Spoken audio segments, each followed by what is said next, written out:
How do you balance between strengths and weakness? I think that's an important question that you must consider. Many times I've seen students doing what they like, what they're normally good at, and trying to ignore things that they are not good at. But that doesn't serve the purpose of clearing the exam. Your whole objective or the goal has to be clear in your mind. And especially for people who are not comfortable with math, I think this math I won't touch is one syndrome that we have seen, which probably will differentiate the person who goes to the top colleges, maybe Bangalore, Hyderabad, right? And the person who probably goes to a slightly lower ranked NLU. So what I would do is, if I look back at all the tests that I have taken, I will look at how do I know something is a strength. One, I'm able to attempt something very easily. Two, my accuracies are pretty high. Or what is a weakness? What is it that I'm constantly avoiding? A weakness is something that I'm not attempting at all.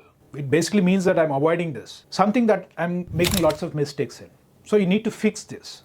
For an exam to go well, there's no point trying to work more and more on strengths. If you're good at something, if you're on the borderline case of a strength, you would like to want to make it a little more stronger. But if it is something that's a very clear strength of yours, I don't think it makes sense to put in more and more time into that. Whereas weaknesses must be fixed, right? If you want to get a good score, I think normally covering up these weaknesses very critical. For example, let's say there are three very simple questions of math and you kind of left it, saying that, oh, math I don't want to touch. I think you might be in for a lost opportunity. So focus on areas and then manage your time accordingly. 2 or 3 days for each topic. Go back deep into it, which means I will pick up all my past mocks, past practice exercise and see if I can go deep and figure out what kind of errors I'm making and see if I can fix it. I think it's fixing weaknesses is important. Strength will anyway remain your strength unless something happens on that particular day.